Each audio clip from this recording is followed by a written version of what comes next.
Today our topic is the sentence. So first question is कि what is the sentence?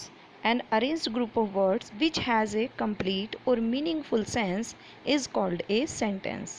Examples: this is not my bag and where were you yesterday? In those sentences, these group of words are well arranged. So these sentences are called a sentence. A sentence should satisfy three important components. First, words should be well arranged in a group. Second, group of words should make meaningful sense. And third is group of words should be begin with a capital letter and with a proper punctuation mark. That means कि जो हमारे शब्द sentence हैं उनमें जो words हैं वो well arranged होने चाहिए. सेकंड, ग्रुप ऑफ वर्ड्स जो हैं उनके मीनिंगफुल सेंस निकलना चाहिए. एंड थर्ड इज़ कि ग्रुप ऑफ वर्ड्स जो हमारे हैं वो कैपिटल लेटर से स्टार्ट होने चाहिए और उनमें प्रॉपर पंक्चुएशन मार्क्स होने चाहिए. Next point, our part of sentence. A sentence has two parts. First is subject and second is predicate. Subject, the noun or pronoun that relates to the state of an action and possession, is called subject. Example: George is a good boy. Subject, that means कि noun और pronoun का जो संबंध किसी काम की स्थिति को प्रदर्शित करता है, बताता है, वो subject है. George is a good boy. In this sentence, George relates the relationship between the other part of the sentence. So George is called subject.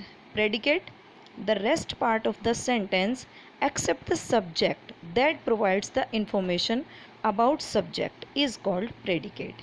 कि जो सेंटेंस का बचा हुआ हिस्सा है सब्जेक्ट से अलग, वो हमें उसके बारे में इंफॉर्मेशन प्रोवाइड कराता है, वो हमारा प्रेडिकेट है.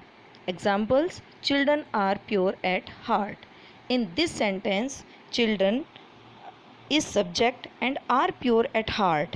The other part of the sentence is called predicate. Next point is unit of sentence. A sentence has three units: word, phrase and clause. First is word. Definite and well arranged letters make a word. यानी कि जो निश्चित होते हैं और जो सही प्रकार से अरेंज किए हुए लेटर्स होते हैं, जो अक्षर होते हैं, वो हमारे वर्ड बनाते हैं. Examples: woman, mother, daughter, boy, girl, etc. In those words, the well arranged letters, so the words, it shows the word. Phrase. A phrase has partial meaning, that is a set of words grouped together. Phrase जो हमारा partial meaning, जो कुछ अर्थ हमारा प्रदर्शित करती है, ऐसे शब्दों का समूह जो कुछ थोड़ा सा मीनिंग प्रदर्शित करते हैं, वो हमारे फ्रेज हैं. A stool is lying in the corner. Second, my bed is made of wood. That means कि stool is lying in the corner, कि स्टूल जो है वो कॉर्नर में रखा हुआ है, और my bed is made of wood, मेरा बेड लकड़ी का बना है. तो made of word and in the corner word is called phrase. Next, clause. A part of sentence having a subject and a finite verb of its own, just as a sentence is called a clause.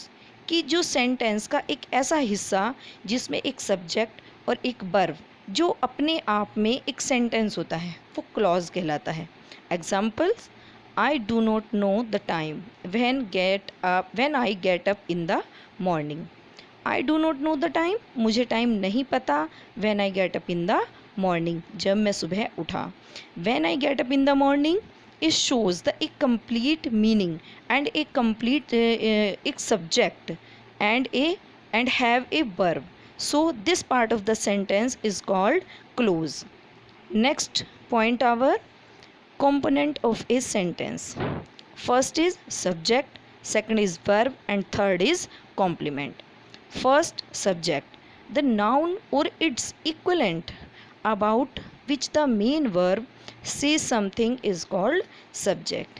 कि noun और उसके बराबर जो दूसरी एक main verb है जो उसके बारे में कुछ बताती है, वो subject है.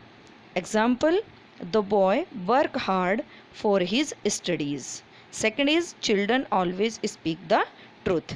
In those sentences, the boy and children always. This is the subject because boy जो काम कर रहा है वो वर्क हार्ड कर रहा है अपनी स्टडी के लिए, तो जो नेक्स्ट सेंटेंस का पार्ट है वो उस सब्जेक्ट के साथ अपना उसके बारे में बता रहा है कि जो सब्जेक्ट है हमारा वो क्या कर रहा है. Next, verb. The word that tells us what the subject is doing is called verb. ऐसा शब्द जो हमें सब्जेक्ट के बारे में बताता है, उसको काम के जो वो क्या कर रहा है, सब्जेक्ट क्या कर रहा है, वो शब्द हमारा वर्ब है. Example, she began to cry loudly and they laughed at him. Begin and laughed, both the words is called verb because begin काम का शुरू होना. she began to cry loudly, वह तेजी से रोता है, उसने रोना शुरू कर दिया. they laughed at him, वे मुझ पर हंसे, उस पर हंसे. तो that both the words begin and laughed is the verb. Third is complement. It is the segment excluding the subject and the verb in a sentence. जो हमारा एक सेंटेंस का सब्जेक्ट और वर्ब को छोड़कर जो अदर पार्ट है, जो दूसरा हिस्सा है, वो हमारा सेंटेंस कहलाता है और it refers to something that completes. और इससे पता चलता है कि ये संपूर्ण हो रहा है, पूरा हो रहा है. Example, My mother gave me a dress. Second is the hunter killed a deer. In both the sentences, my mother gave me a glass. That means कि मेरे पिता ने मुझे एक dress the. Second sentence means the hunter killed a deer. कि शिकारी ने dear को मारा. In those sentences, me a dress and a deer is complement. क्योंकि इन दोनों सेंटेंस में my father and gave, my father is subject, gave is verb and me a dress जो complete करता है सेंटेंस के मीनिंग को, वो हमारा हिस्सा कॉम्प्लीमेंट है.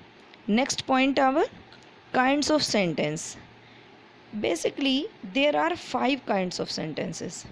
First is assertive sentences. They express assertion in affirmative और नेगेटिव सेंस. कि इनमें जो सेंटेंसों का मीनिंग होता है वो अफर्मेटिव सेंस और नेगेटिव सेंस दोनों में होता है. Example, we work hard to learn our living and second is I did not go to there to meet her. These sentences and with a full stop. ये जो assertive sentences हैं वो हमारे full stop से and होते हैं, समाप्त होते हैं. Second sentence is interrogative sentences. These sentences ask questions कि इन sentences में questions पूछा जाता है. Examples, are you ready to go there and who is going to Delhi today. Both the sentences is called a question. So this is the interrogative sentences and these sentences end with an interrogation marks. ये जो sentences हैं वो हमारे interrogation marks से end होते हैं. Next is imperative sentences. These sentences express order, advice, request, command and proposal. That means कि इन sentences में order, कोई सलाह, request यानी कि कोई विनती और कोई command या सलाह, ये सब शो होते हैं. Examples, first is don't sit here. This sentence show the order. Second is write nearly. This sentence shows the advice. And third is let us wait for the result. This sentence shows the proposal. Fourth sentence is please come in and take your seat. Please come in and take your seat. This sentence shows the request. These sentences end with a full stop. कि ये sentences हमारे full stop से complete होते हैं, end होते हैं. Next sentence is exclamatory sentences. These sentences express sudden feeling like a sorrow, pain, surprise, happiness, etc. कि इन sentences में अचानक की feelings, कोई दुख, कोई surprise, कोई खुशी, ये शो होती हैं. First example is hooray, have been selected for this job. This sentence show the happiness. Second, alas, he died in an accident. Second sentence, show the sorrow. So both the sentences, happiness and shows the sorrow. And these sentences have exclamation marks. It may be and with it or it has an interjection. कि इन sentences में exclamation marks होता है. Next sentence is optative sentences. They express wish, pray, etc. कि इन sentences में हमारी जो इच्छा है, जो प्रार्थना है, वरदान है, वो शो होता है. Examples: may you live long, and second is happy birthday. Both the sentences shows wish. May you live long. This sentence show a wish. And happy birthday. These sentences end with exclamation mark. ये sentence हमारे exclamation mark से end होते हैं.